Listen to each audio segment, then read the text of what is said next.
dito tayo. So guys, ate ay naghuhugas.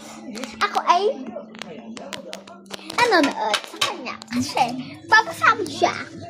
Kasi guys, takot daw siya sa horror movie na pinanood niya, guys. Tapos, nagtatanda na. Ayan. Harap natin ako.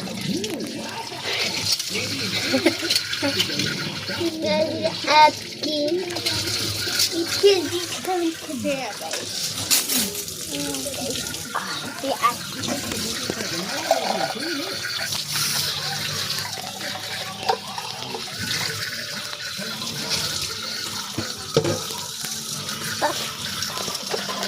O, samahan mo din ako, Tatae ko. Kumain ka na ngayon. So guys, bye-bye.